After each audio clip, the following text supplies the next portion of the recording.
우리 로마서 12장 1절 2절 보겠습니다. 로마서 12장 1절 2절 우리 한 목소리로 함께 읽겠습니다. 시작.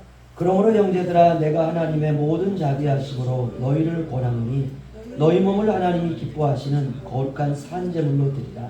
이는 너희가 드릴 영적 예배니라. 너희는 이 세대를 본받지 말고 오직 마음을 새롭게 함으로 변화를 받아 하나님의 선하시고 기뻐하시고 온전하신 뜻이 무엇인지 분별하도록 하라. 아멘. 저희가 오후 시간은 이제 영적 분별에 대한 말씀을 전하고 있는데요. 첫 번째 말씀 전할 때 이런 말씀을 드렸습니다. 오늘날 시대는 영적인 분별이 필요한 시대다. 두 번째 설교할 때에는 우리가 영적 예배자로 살아가자. 지난주 설교는 우리 하나님을 몸으로 예배하는 성도가 되자. 다른 것으로 우리가 예배하는 건 아닙니다.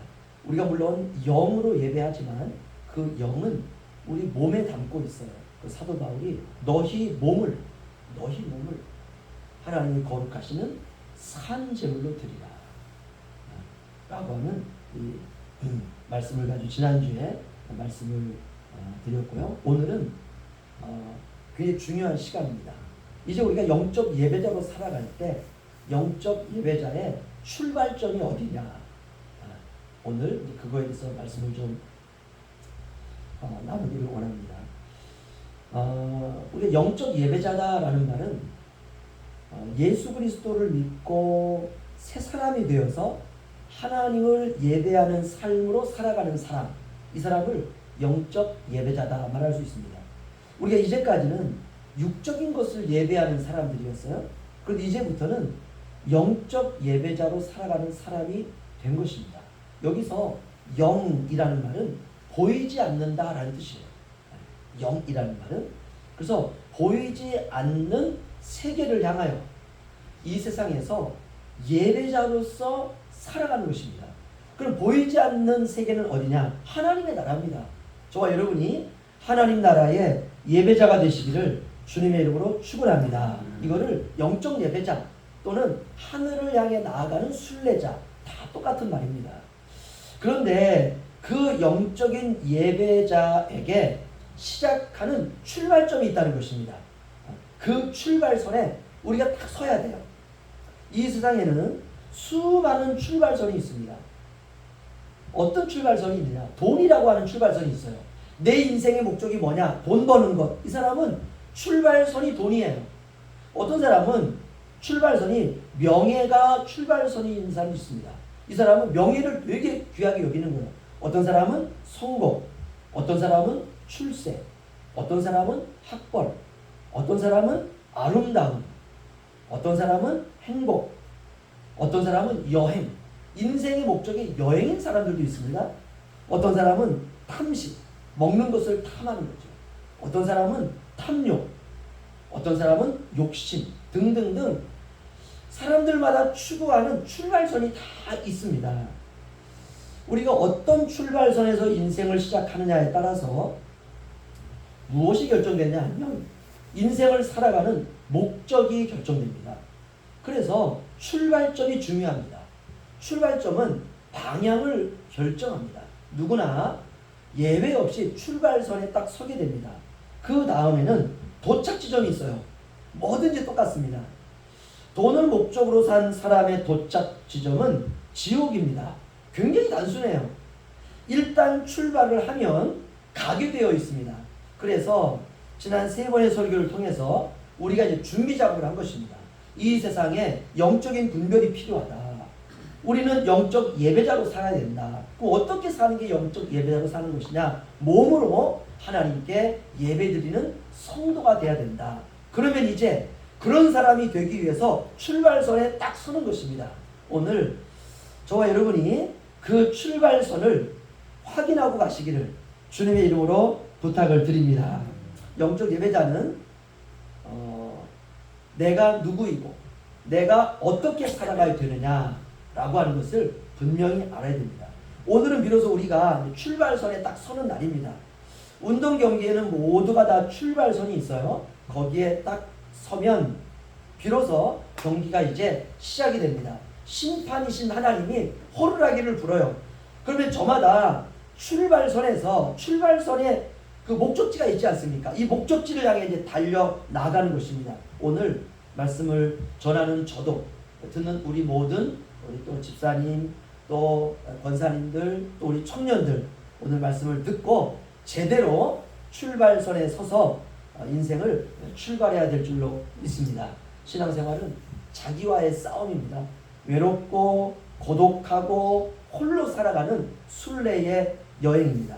천국까지 우리가 잘 가야 될 줄로 믿습니다. 오늘 사도 바울은 이렇게 말합니다. 너희 몸을 하나님이 기뻐하시는 거룩한 산 제물로 드리라. 이것이 바로 너희가 드릴 영적 예배니라. 이런 삶을 살아가라는 것이죠. 내 몸뚱아리를 하나님이 기뻐하시는 거룩한 흠이 없는 산 제물로 드리라. 만약 어떻게 내가 하나님이 기뻐하시는 삶으로 내 몸을 드릴 수가 있을까? 우리가 만약 이렇게 살 수 없는 사람들이라면, 이렇게 살 수 없는 우리에게 너희 몸을 하나님이 기뻐하시는 거룩한 산 제물로 드리라 라고 하는 말씀을 주었다면 모순이죠. 그런데 우리가 그런 인생을 살아갈 수 있는 사람들이 되었다는 것입니다. 그래서 우리 몸을 하나님이 기뻐하시는 거룩한 산 제물로 드리는 이 삶을 우리가 살 수 있다는 것이에요. 저와 여러분은 예수 믿기 전에 허물과 죄로 죽었던 사람들이었습니다. 죄 아래에 있던 사람들, 태어날 때부터 죄인으로 태어난 사람들, 땅에 속한 자들, 육체 안에 살던 사람들, 이게 다 똑같은 말입니다. 그런데 어떻게 그런 우리가 거룩한 산 제물로 우리 몸을 하나님 앞에 드릴 수 있는 사람들이 되었을까? 라고 할 때 성경은 예수 그리스도의 십자가의 구속과 부활의 능력으로 우리가 새로운 피조물이 되었다는 것입니다. 그래서 우리가 하나님 앞에 우리의 몸을 거룩한 산 제물로 드릴 수 있다는 것이에요. 이것을 우리가 쉽게 말하면 구원의 은혜다, 이렇게 말할 수 있습니다. 그러니까 영적 예배자로 살아가게 된 출발은 예수 그리스도의 십자가입니다. 영적 예배자의 출발은 다른 것이 아니라 십자가의 삶이, 십자가가 우리의 출발점이 된다는 것입니다. 그렇다면 십자가라고 하는 것은 무엇이냐? 우리 죄에 대한 죽음을 말하는 사건을 말합니다. 우리가 더 이상 죄 아래 살아가지 않아도 되는 그런 변화를 우리가 겪게 된 것입니다. 하나님이 저와 여러분을 그런 새로운 사람으로 변화시켜 주신 것입니다. 우리가 이 출발점을 꼭 기억해야 돼요. 나는 새로운 피조물이다. 나는 죄 아래에 있지 않다. 나는 죄로부터 자유롭다. 나는 십자가에서 주님과 함께 죽었다. 나는 죄에 대하여 죽은 하나님의 새로운 피조물이다. 이게 저와 여러분의 출발점입니다. 우리의 시작은 그리스도의 십자가입니다. 우리는 그 아래에 내려가서도 안 되고 내려갈 수도 없고요. 우리가 십자가를 제외한 곳으로 내려가게 되면 그건 사망입니다. 십자가가 저와 여러분의 인생의 시작입니다. 우리가 이 사실을 꼭 기억하시기를 주의 이름으로 축원합니다. 이 말은 따라서 하십시오. 죽어야 산다, 이 말이에요. 이게 우리의 출발점이에요. 우리의 삶 속에서 우리가 죽어야 사는 사람들이에요. 여러분, 이기려고 아무리 발버둥을 치게 되면 싸움밖에 일어나지 않습니다. 우리가 죽어야 산다라고 하는 이 말은 굉장한 역설입니다. 영적 예배자라고 하는 것은 우리 몸을 하나님이 기뻐하시는 거룩한 산 제물로 드리는 삶을 살아가는 사람, 이 사람이 바로 영적 예배자입니다. 그런 의미에서 그리스도인은 누구나 다 영적 예배자로 살아가야 됩니다. 예외가 없습니다. 왜냐? 이것이 하나님이 기뻐하시는 인생이기 때문에 그렇습니다. 오늘날 그리스도인의 삶이 생명이 없는 싸구려 복음에 농락당하고 있는 그런 시대입니다. 교회가 성도들이 세상을 살아가면서 죄 짓는 것에 대해서 아무런 대책을 마련해 주지 않고 있습니다. 교회가 오히려 죄에 대해서 성도들이 자유로울 수 있도록, 죄를 이겨낼 수 있도록 성도들에게 그 말씀을 증거하고 성도들을 인도해야 되는데 그렇지 않다는 것입니다. 세상에서의 영광, 이것만 교회가 때때로 전할 때가 있습니다. 우리가 죄를 이길 수 있는 새 사람이 되었다라고 하는 이 구속의 복음을 저와 여러분이 꼭 붙들고 인생을 살아가야 되리라 믿습니다. 우리가 날마다 죄를 회개하고 날마다 거룩한 예배자로 세워져 가야 됩니다. 영적 예배자는 그런 의미에서 죄에 민감한 예배자라는 것이에요. 죄를 이기는 예배자. 이 사람이 하늘의 사람이고 이 사람이 구원을 받은 사람입니다. 자기를 위하여 사는 사람이 아니라 주님을 위해서 살고 주님을 위해서 죽을 수 있는 그런 사람이 된 것입니다. 사람은 누구나 다 한 번 살다가 죽습니다. 두 번 사는 사람이 없어요. 한 번밖에 살지 않는 인생이라면 우리가 주님을 위해서 저와 여러분의 생애 동안에 우리의 인생을 불꽃같이 살다가 우리가 주님 앞에 가는 것입니다. 이것이 후회 없는 인생입니다. 그런 의미에서 우리가 이 세상을 닮아가면 안 되고요. 세상을 우리가 닮고 계속해서 닮아간다면 우리의 인생의 마지막은 저주와 파멸과 죽음만이 기다립니다. 세상은 우리의 눈을 현혹하려고 하고 우리의 귀를 현혹하려고 하고 세상은 우리의 생각을 현혹하고 우리의 마음을 현혹하려고 합니다. 복음 진리가 아니라 단지 내 생각으로 내가 세상에서 뭐 잘 살기만 하면 되지 라고 하는 이런 생각들이 때때로 헛된 것일 확률이 굉장히 높습니다.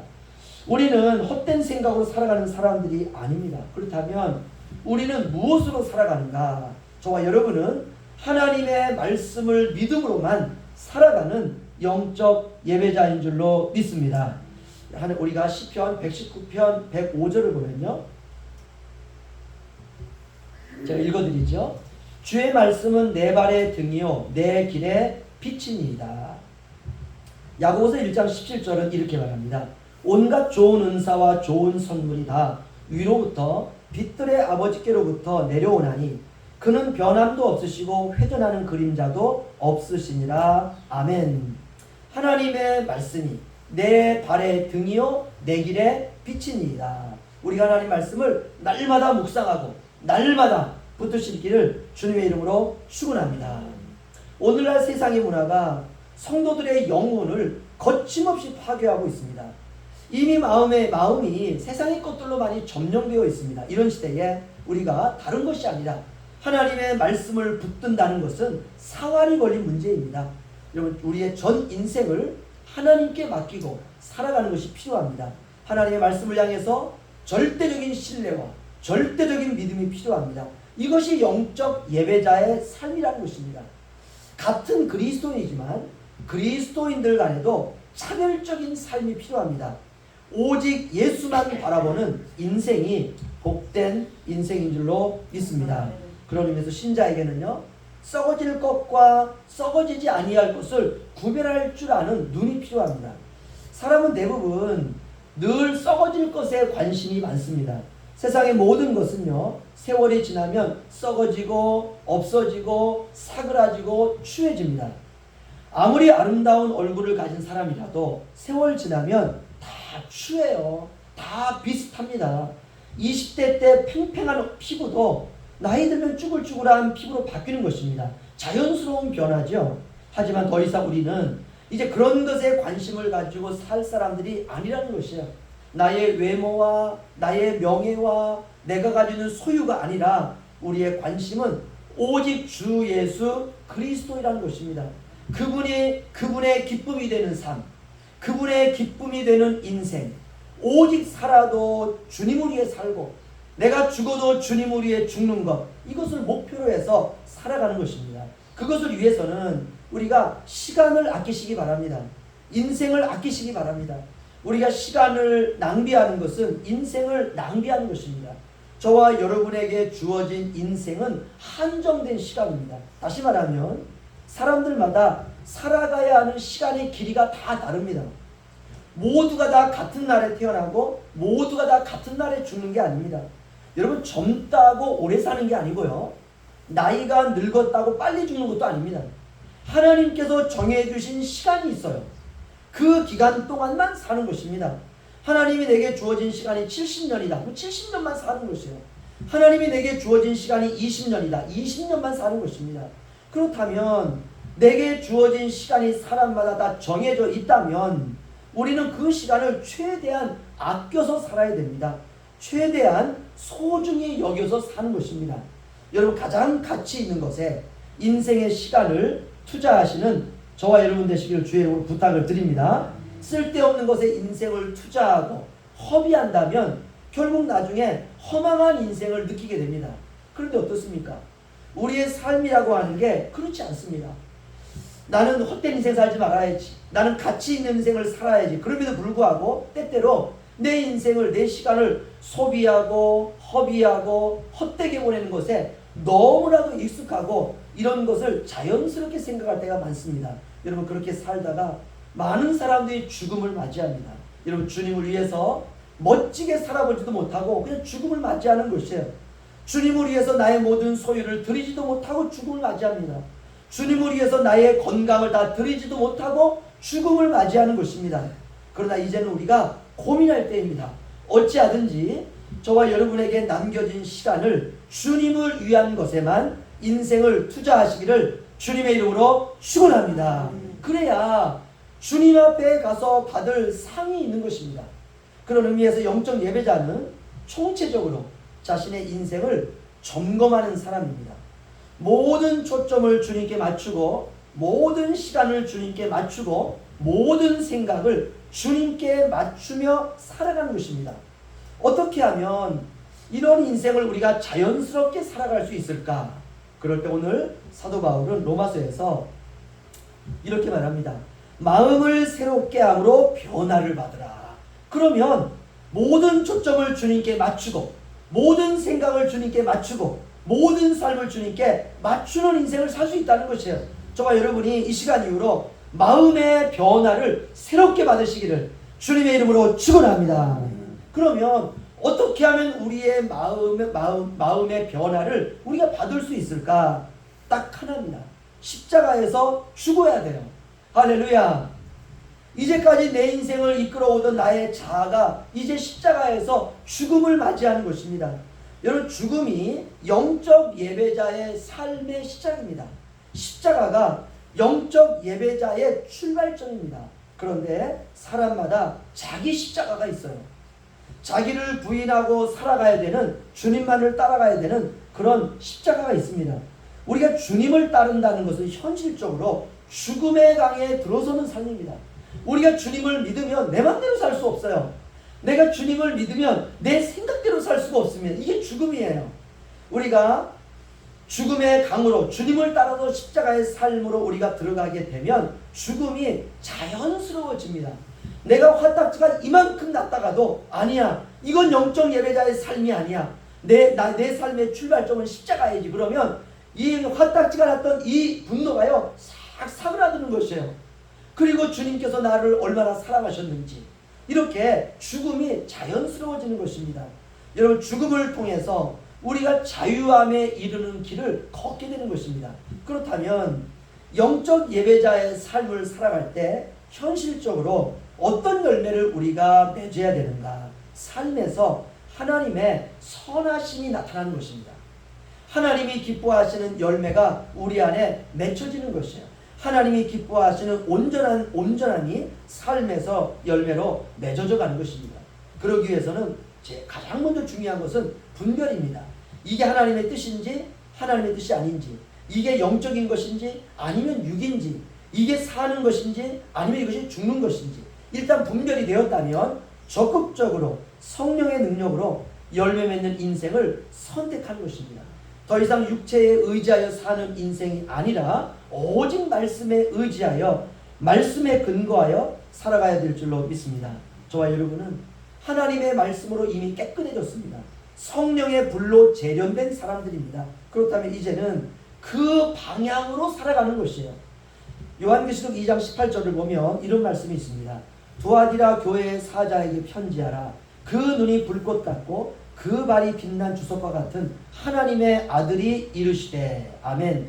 예수님은 그 눈이 불꽃과 같다 이렇게 말하고 있습니다. 여러분, 불꽃은 심판을 의미합니다. 태워버린다는 것이에요. 저와 여러분의 모든 삶을 우리 주님께서 불꽃 같은 눈으로 하나하나 다 지켜보고 계세요. 거룩한 영적 예배자의 삶은 선택사항이 아닙니다. 성도라면 반드시 걸어가야 되는 길이에요. 거룩한 영적 예배자의 비전을 가져야 될 줄로 믿습니다. 우리 로마서 12장 1절 마지막으로 한번 읽죠. 시작. 그러므로 형제들아 내가 하나님의 모든 자비하심으로 너희를 권하노니 너희 몸을 하나님이 기뻐하시는 거룩한 산 제물로 드리라. 이는 너희가 드릴 영적 예배니라. 아멘. 꼭 기억하세요. 너희 몸을, 이 내 몸뚱아리 하나, 하나님이 이거 하나 받고 싶으신 것이에요. 이전까지는 내 마음대로 살아가던 사람이 어느 날 이 말씀을 생각하고 그러므로 형제들아 내가 하나님의 모든 자비하심으로 너희를 권하노니 내가 너희에게 하나님의 모든 사랑을 가지고 내가 너희에게 간곡히 내가 부탁하노니 너희 몸을 하나님이 기뻐하시는 거룩한 산제물로 드리라. 그것이 바로 너희가 드릴 영적 예배니라. 한 주간 동안 살아가시다가요, 우리 몸은 몸뚱이가 원하는 방향으로 나가게 되어 있습니다. 그럴 때 이 말씀이 딱 생각나서 아니야, 주님께서 내 몸을 하나님이 기뻐하시는 거룩한 산제물로 드리라고 하셨어 라는 말씀을 기억하시면서 내가 그릇 행하던 나의 몸을 다시 바로 세우는 것이에요. 그리고 주님, 제가 잠깐 깜빡했습니다. 제가 이 몸을 주님이 기뻐하시는 거룩한 산제물로 드리기를 원합니다 라고 주님을 바라보면 그게 영적 예배입니다. 영적 예배자의 삶은 오늘 하나님이 하나님의 자녀들에게 요구하는 삶입니다. 우리가 하나님 나라에 가면 영광이 큰 것이죠. 여러분, 영광이 큰 만큼 걸어가야 하는 길의 무게도 크다는 것을 꼭 아셔야 돼요. 우리 이런 말이 있습니다. No pain, no gain. 고통이 없이 얻는 게 없다, 이 말이죠. No cross, no crown. 십자가 없이 영광이 없다, 이 말입니다. 영광이 크다는 것은 내가 걸어가야 되는 길의 무게와 깊이와 넓이가 크고 깊고 높다는 것입니다. 왜 나에게 이런 고통을 주셨을까? 영광이 크다는 것이에요. 왜 나에게 이런 힘든 고난을 주셨을까? 하나님이 우리에게 주실 복이 크다는 것입니다. 여러분, 이것을 꼭 기억하시면서 하나님께서 저와 여러분에게 맡겨주신 이 신앙의 길을 끝까지 포기하지 마시고 걸어가시기를 주님의 이름으로 축원합니다. 기도하겠습니다.